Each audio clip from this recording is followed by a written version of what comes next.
Hello everyone, my name is Leo and today I'm going to be teaching you how to plot necessary research data into different types of graphs on Google Sheets. Without further ado, let's get stuck into it. So to start off, we need to get some data. Now in our case, we were researching data about bicycles and bike accidents. So let's go to TACV, which is where we can find all those necessary statistics on our incident report. Once you have all the necessary data collected, we're going to go into Google Drive to create our Google Sheets. So after we've opened Google Drive, we're going to go to here and click Google Sheets. Let's give our sheets a name.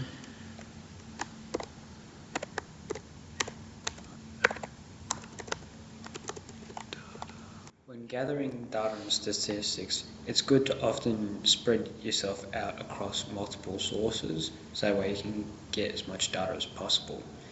The best kind of data I like to go for is particularly stuff related to government documentation, so anything that relates to the area you're working in, which in our case is the Yarra City Council.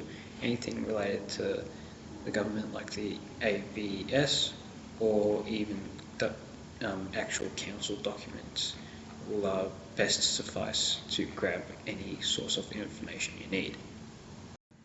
So once we've selected and found all our data on the net, you want to start importing that into Google Sheets. So we can go about this a couple of ways. You can either just type it straight up into Google Sheets or you can copy and paste it. I just prefer to type it because it's easier on the format of Google Sheets. So once we've placed all our data necessary onto our Sheets document, we're going to start making the actual chart. So you go to insert over here, click chart, and here comes this template. So first off, we need to select our data range. So you go to here and you click this toggle over here to select data range, and you can just click over here and hold shift to select all that data and then click OK, and then it'll show some data. Now initially it's going to come up as a column chart, so if you want to stick with a column chart, by all means go ahead. However, in our case, we're going to change to a more efficient method. We're going to change to a pie chart to show the data set properly. So in order to specify the data, we're going to edit the chart. So rather than go into setup, let's go to customize and let's go to chart axis and titles. Now for the chart title, considering that it's about the job commute, we're going to title it job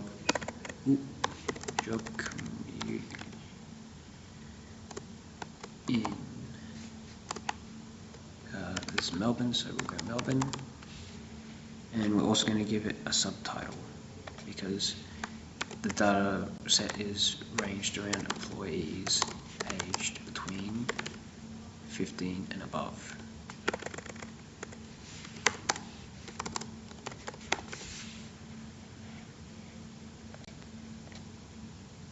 Also, if you want to change the text color to make it more prominent, you can.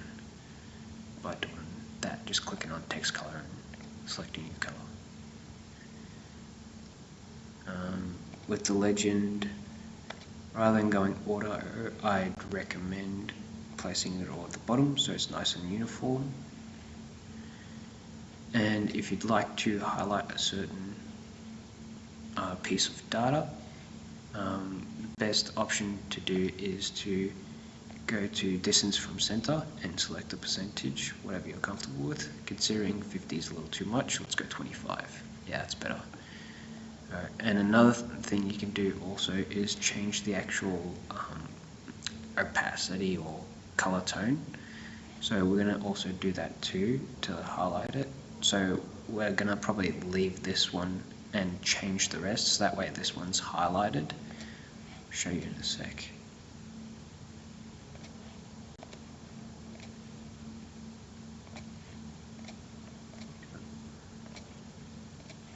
And there you go.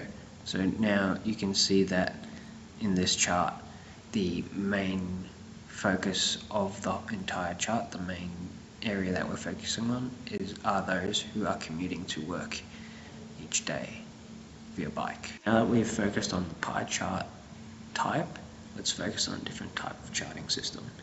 So let's pick the accident type data set here. But first let's obviously go insert and go chart.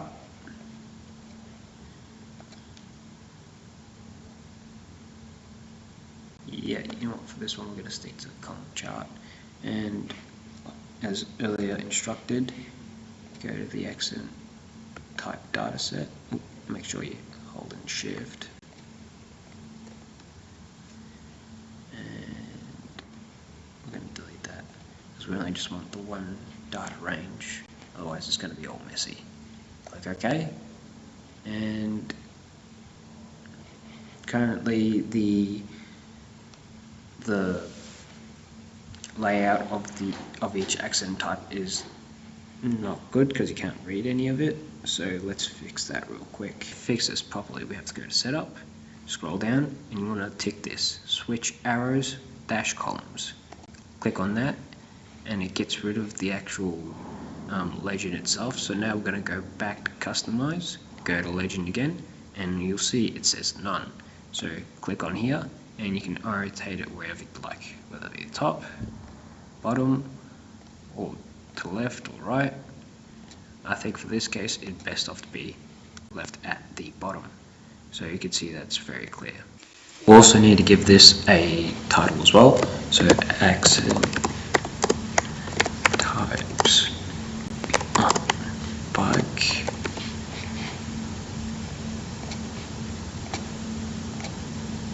subtitle accidents in Melbourne.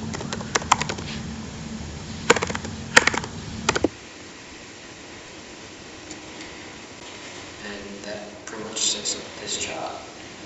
Now another thing you can do too is, if you want to export these charts, so that way you can place them on different sources of media, whether it be Illustrator, Photoshop, or whatever you need to put on.